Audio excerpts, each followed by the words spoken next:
City न्यूजच्या मराठी बातमीपत्रामध्ये मी रश्मी घुगे आपले हार्दिक स्वागत करते। सर्वात आधी एक झलक बघूया आजच्या हेडलाईन्सची। मतदारांसाठी हेल्पलाईन कार्यान्वित, मोबाईल ॲपची सुविधा।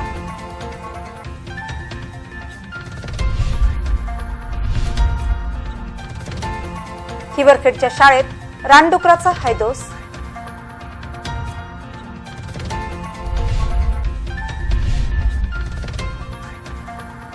मोठी उमरीच्या रस्ता निर्माण कार्यात मनमानी।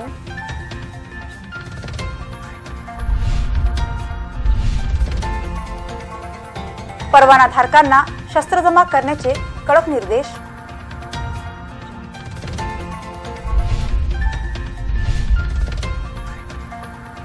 होळी उत्सवासाठी सजली रंगीबेरंगी रंगांची दुकाने।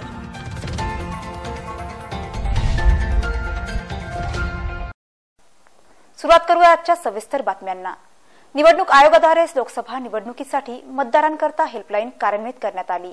यासोबतच आदर्श आचारसंहितेचा भंग होत असल्यास मोबाईल ॲपची सुविधा देण्यात आली आहे। लोकसभा निवडणुकीसाठी निवडणूक यंत्रणा सज्ज असून मतदारांना मतदान ओळखपत्र, मतदान केंद्र आदीविषयी माहिती देण्याकरता हेल्पलाईन सेवा सुरू करण्यात आली आहे। निवडणूक आयोगाने मतदारांसाठी मोबाईल ॲपची सुविधा उपलब्ध करून दिली आहे। निवडणूक कालावधीमध्ये आदर्श आचारसंहितेचा भंग होत असल्यास फोटो व व्हिडिओ शूटिंग पाठवून थेट तक्रार करण्याची सुविधा आहे। भारत निवडणूक विभागाने अकोला लोकसभा मतदारसंघातील मतदारांसाठी 1950 या क्रमांकावर हेल्पलाईन सेवा सुरू केली आहे। या क्रमांकावर मतदाराला मतदान कार्ड, मतदान केंद्र आदींची तत्काळ माहिती उपलब्ध होते। निवडणूक कालावधीमध्ये गुन्ह्याची अफरातफरीच्या नियमांचे उल्लंघन करण्याची माहिती निवडणूक आयोगाला प्राप्त व्हावी यासाठी आयोगाने मोबाईल ॲप लॉन्च केला। या संदर्भात जिल्हाधिकारी यांनी माहिती दिली। व्हिजिलन्स ॲप हे आपल्या ॲप स्टोअरवरती उपलब्ध असलेलं ॲप निर्माण केलेलं आहे, जेणेकरून आपल्याकडच्या असलेल्या मॉडेल कोड ऑफ कंडक्टच्या व्हायलेशन किंवा खर्चाच्या बाबतीमध्ये उमेदवारांनी केलेल्या खर्चाच्या बाबतीमध्ये आपल्याला कोणाची कुठली तक्रार असली तर ती तक्रार आपल्याला सी विजिल ॲपच्या माध्यमातून याच्यामध्ये नोंदवता येते। ही जर तक्रार नोंदवल्यानंतर 5 मिनिटाच्या आत ती त्या संबंधित आमच्या टीमकडे शोध पथक जे आहे ते शोध पथकाकडे दिल्या जाते आणि ते जाऊन तात्काळ त्या तक्रारीच्या अनुषंगाने चौकशी करून घेऊन तात्काळ त्यांचा अहवाल जो आहे तो अहवाल सादर करतात आणि पुढच्या 100 मिनिटाच्या आतमध्ये ARO लेव्हलवरती त्याचा अहवाल तयार केला जातो आणि पाठवला जातो आणि ARO मग त्याच्यातली गुणवत्ता तपासून घेऊन त्यामध्ये योग्य तो निर्णय घेतला जातो। अकोट तालुक्यातील हिवरखेड येथील एका प्राथमिक शाळेत रानडुकराने हैदोस घातला। सुदैवाने शाळेतील शिक्षकांनी तत्परता दाखवीत विद्यार्थ्यांना सुरक्षित ठिकाणी हलविल्याने मोठा अनर्थ टळला। अकोट तालुक्यातील हिवरखेड येथील एका प्राथमिक शाळेतील पहिल्या वर्गाच्या वर्गखोलीत शुक्रवारी सकाळी 10 वाजता रानडुकराने प्रवेश केल्याने खळबळ उडाली। यावेळी वर्गावर असलेल्या शिक्षिकेने समयसूचकता दाखवीत 40 विद्यार्थ्यांना सुरक्षितपणे बाहेर काढून या रानडुकराला वर्गखोलीत बंद केले। प्राप्त माहितीनुसार हिवरखेड येथे सरस्वती प्राथमिक विद्या मंदिर शाळा आहे। या शाळेत इयत्ता 1ली ते 8वी पर्यंतचे विद्यार्थी शिक्षण घेतात। शुक्रवारी सकाळी शाळा सुरू असताना एका रानडुकराने शाळेतील इयत्ता 1लीच्या वर्गखोलीत प्रवेश करून हैदोस घातला। अचानक आलेल्या रानडुकरामुळे विद्यार्थी व शिक्षिका प्रिया भुडके भयभीत झाल्या, परंतु शिक्षिकेने समयसूचकता दाखवीत साहसाने सर्व विद्यार्थ्यांना सुखरूप बाहेर काढले। त्यानंतर ही वर्गखोली बंद केली। रानडुक्कर खूपच चवताळलेले असल्याने त्याने वर्गखोलीच्या खिडकीची लाकडी तावदाने तोडली। सुमारे 4 फूट उंचीच्या रानडुकराचा हैदोस सुरूच होता। या दरम्यान वन विभाग व पोलिसांना माहिती देण्यात आली। या रानडुकराला पाहण्यासाठी नागरिकांनी गर्दी केली होती। शेवटी वन विभागाचे कर्मचाऱ्यांनी घटनास्थळी पोहोचून या रानडुकराला पिंजऱ्यात जेरबंद केले। या घटनेबाबत शाळेचे मुख्याध्यापक अमोल भोंगाडे यांनी सिटी न्यूजशी बोलताना माहिती दिली। आमच्या शाळेमध्ये आज 10:30च्या सुमारास एक रानटी डुक्कर आतमध्ये शाळेमध्ये प्रवेश केला आणि वर्ग पहिलीमध्ये घुसलं आणि त्यानंतर सर्व विद्यार्थी तिथे उपस्थित होते। शिक्षकांनी आमच्या शाळेतील शिक्षिका सौरभ मॅडम यांनी प्रसंगावधान राखून सर्व विद्यार्थ्यांना बाहेर काढलं व नंतर आम्ही सर्व शिक्षकांनी येऊन त्या डुकराला आतमध्ये कोंडून ठेवलं आणि सर्व विद्यार्थी सुखरूप आहेत। विद्यार्थ्यांना कोणतीच हानी झालेली नाही। सरस्वती विद्या मंदिराच्या शिक्षिका प्रिया भुडके यांनी स्वतःच्या जीवाची पर्वा न करता विद्यार्थ्यांना बाहेर काढण्यात यश मिळवले। त्यांच्या या कर्तबदारीबद्दल त्यांचे सर्वत्र कौतुक होत आहे। अकोला येथील मोठ्या उमरीकडे जाणाऱ्या रस्त्याचे निर्माण कार्य गेल्या 2 वर्षापासून संथ गतीने करण्यात येत आहे। या निर्माण कार्यात संबंधित ठेकेदाराद्वारे मनमानी सुरू असल्याचे दिसून येते। अकोला शहरातील मोठी उमरी परिसरात मागील 2 वर्षापासून रस्ता रुंदीकरणाचे काम अत्यंत संथ गतीने सुरू आहे। मोठी उमरीतील रस्ता रुंदीकरणाचे काम मनमानी पद्धतीने करण्यात येत आहे। कोणत्याही रस्त्याचे डांबरीकरण करण्यासाठी त्या रस्त्याचे खोदकाम करणे अनिवार्य असते, परंतु मोठी उमरीच्या रस्ता निर्माण कार्यात सर्व नियम धाब्यावर बसून ठरविण्यात आले। केवळ रस्त्याच्या बाजूने खोदकाम करून मध्यभागाचे खोदकाम न करताच डांबरीकरणाचे काम सुरू करण्यात आले आहे। या प्रभागाचे 4ही नगरसेवक सत्ताधारी पक्षाचे असताना याकडे कोणीही लक्ष द्यावयास तयार नाही। त्यामुळे संबंधित ठेकेदाराला अप्रत्यक्षपणे अभय मिळत असल्याची चर्चा जोर धरू लागली आहे। गेल्या 2 वर्षापासून रस्त्याचे काम संथ गतीने व मनमानी पद्धतीने करण्यात येत आहे। याकडे सार्वजनिक बांधकाम विभागाचे अधिकारी सुद्धा लक्ष द्यावयास तयार नाहीत। सार्वजनिक बांधकाम विभागाच्या वरिष्ठ अभियंत्यांनी जर मोठी उमरीमध्ये सुरू असलेल्या निर्माण कार्याला आकस्मिक भेट दिली तर येथील वास्तविकता समोर येऊ शकते। लोकसभा निवडणूक पाहता पोलीस प्रशासनाच्या वतीने 18 मार्चपर्यंत परवानाधारकांनी आपली शस्त्रे जमा करण्याचे कडक निर्देश दिले असून आतापर्यंत जिल्ह्यात 100हून अधिक शस्त्र जमा करण्यात आले। लोकसभा निवडणुकीची आचारसंहिता लागू होताच जिल्ह्यातील शस्त्र परवानाधारकांकडून त्यांचे शस्त्र संबंधित पोलीस ठाण्यात जमा करण्यासाठी आदेश देण्यात आला आहे। शेतातील पिकांचे संरक्षण, आर्थिक आणि वैयक्तिक सुरक्षेसाठी जिल्हाधिकारी तथा जिल्हा दंडाधिकारी यांच्या आदेशाने पिस्तूल, रिव्हॉल्व्हर आणि दुबार बंदुकीचे परवाने देण्यात येतात। हा परवाना देण्यापूर्वी संबंधित पोलीस ठाणे, पोलीस अधीक्षक यांचे ना हरकत प्रमाणपत्र बंधनकारक आहे।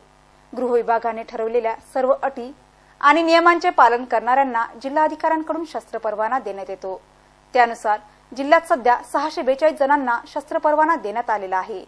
निवडणूक काळात कायदा व सुव्यवस्थेचा प्रश्न निर्माण होणार नाही, तसेच बळजबरी होऊ नये यासाठी परवानाधारकांकडील शस्त्रे पोलिसांकडे जमा करण्यात येतात।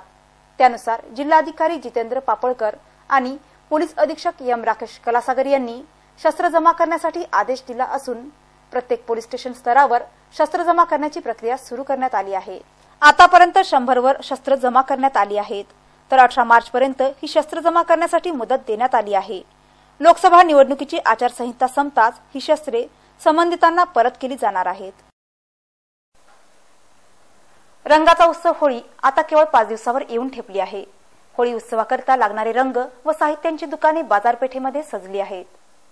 गुरुवार 21 मार्चला रंगाचा उत्सव होळी येत आहे। होळीला आता केवळ 5 दिवसांचा कालावधी शेष राहिला आहे, त्यामुळे सर्वत्र होळी उत्सवाची तयारी सुरू झाली आहे। रंगपंचमीला एकमेकांना रंग लावण्याची प्रथा आहे। ही बाब लक्षात घेता रंगांची दुकाने बाजारात सजली आहेत। लाल, पिवळे, निळे, हिरवे, गुलाबी रंग सर्वांना आकर्षित करीत आहेत। रंगांसोबतच विविध प्रकारच्या पिचकारी ह्या लहान मुलांना आकर्षित करीत आहेत। मागील काही वर्षात रंगपंचमी निमित्त जनजागृती करण्यात येत असल्याने त्वचेला नुकसानदायक ठरणारे रासायनिक रंगांची मागणी कमी झाली आहे। त्याच ठिकाणी अधिकतर नागरिक शरीराला कोणत्याही प्रकारची हानी न पोहोचवणारे हर्बल रंग खरेदी करीत आहेत। हर्बल रंगांना सुद्धा सुगंधी बनवण्यासाठी प्रयत्न करण्यात येत आहेत। होळीच्या 2 दिवस आधीपासूनच रंग व पिचकारींची खरेदी सुरू होईल, अशी माहिती एका विक्रेत्याने दिली। वसंत देसाई स्टेडियम जवळील सार्वजनिक बांधकाम विभागाच्या क्वार्टरांचे घाण पाणी मुख्य रस्त्यावरून वाहत असून या पाण्यामधून तीव्र स्वरूपाची दुर्गंधी पसरत चालली आहे। याकडे महानगरपालिका आरोग्य विभाग लक्ष द्यावयास तयार नाही।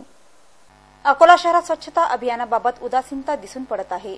अकोला येथील वसंत देसाई स्टेडियम समोर सार्वजनिक बांधकाम विभागाचे क्वार्टर आहेत। या घरांमधील पाण्याचा निचरा मुख्य रस्त्यावर सोडण्यात आला आहे, त्यामुळे येथील घरांमधून निघणारे घाण पाणी अकोला रेल्वे स्थानक ते टावरकडे जाणाऱ्या प्रमुख रस्त्यावरून वाहत राहते।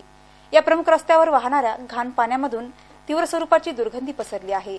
प्रमुख रस्त्यावरील सतत वाहणाऱ्या घाण पाण्यामुळे मच्छरांचा प्रादुर्भाव वाढत चालला आहे। या घरांच्या पाण्याचा निचरा मुख्य रस्त्यावर करण्यात आल्याने सर्व घाण पाणी रस्त्यावर वाहत राहून स्वच्छता अभियानाची खिल्ली उडवल्या जात आहे। याकडे लक्ष देण्यासाठी महानगरपालिका आरोग्य विभागाकडे वेळच नसल्याचे दिसून येते। पाणी टंचाई निवारणाची कामे त्वरित पूर्ण करण्याचे निर्देश विभागीय आयुक्तांनी जिल्हा परिषद अधिकाऱ्यांना दिले। यावेळी विविध योजनांचा आढावा त्यांनी घेतला।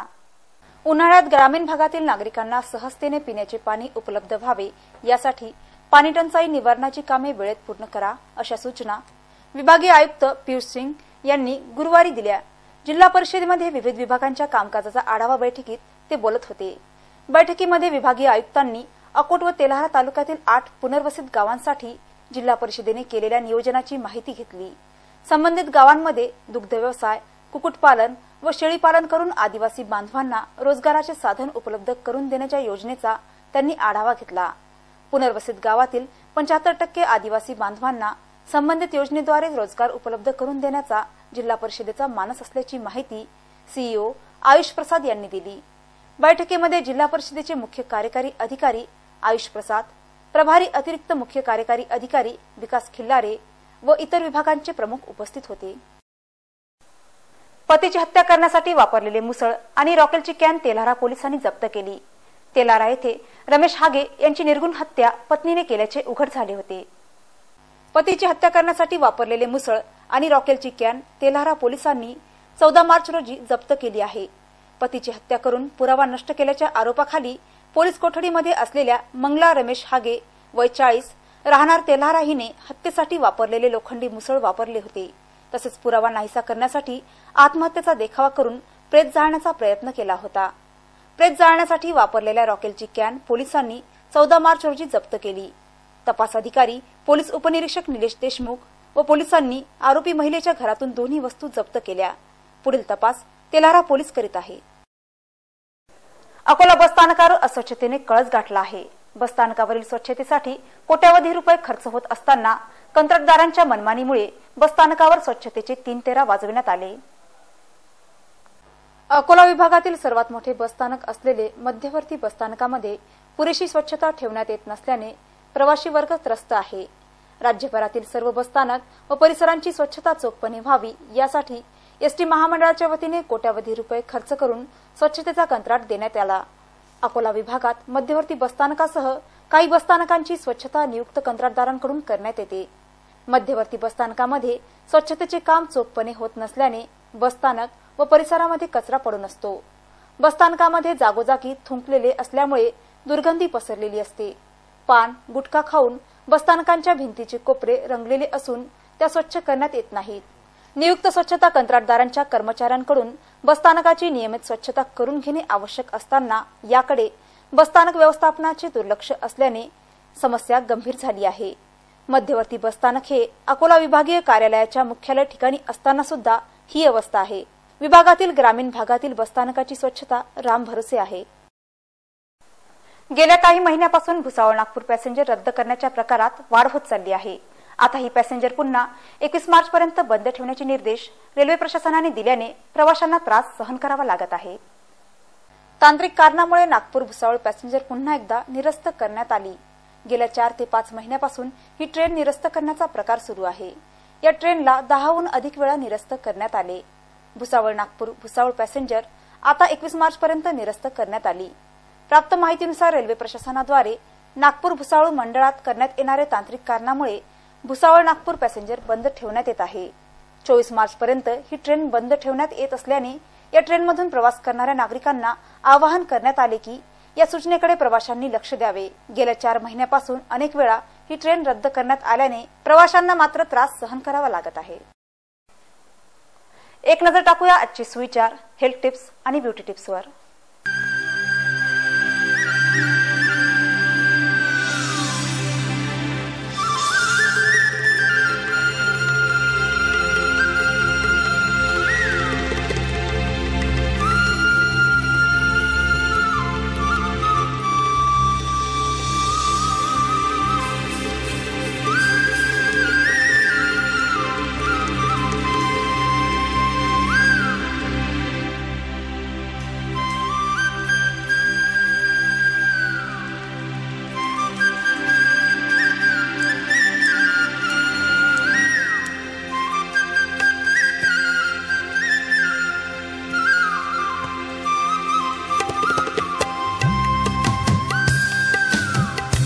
पुन्हा एक नजर टाकूया आजच्या प्रमुख घडामोडींवर।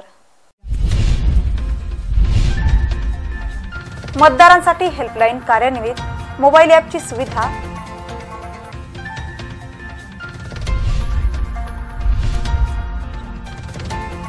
हिवरखेडच्या शाळेत रानडुकराचा हैदोस।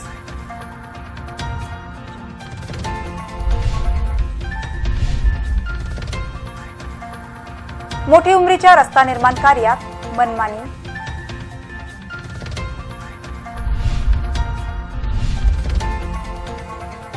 परवानाधारकांना शस्त्र जमा करण्याचे कडक निर्देश.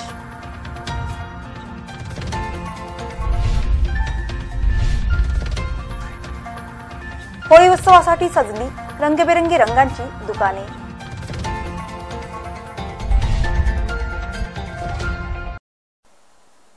इथे आजचे बातमीपत्र संपवित आहोत. पुन्हा भेटूया शहर आणि परिसरातील ताज्या घडामोडी व अधिक माहितीसह. नमस्कार.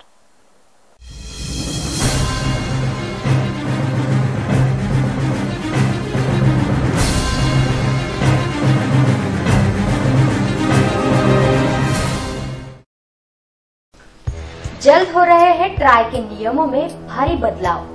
आपको ही चुनने होंगे अपने पसंदीदा चैनल्स. देखिए आपके चैनल्स हमारे साथ. आरआरसी का वादा, कम से कम में फायदा ज्यादा. अभी करें अपने केबल ऑपरेटर से संपर्क. चुने अपने पसंदीदा चैनल्स. आरआरसी नेटवर्क, अपना शहर, अपने लोग, अपना चॅनल.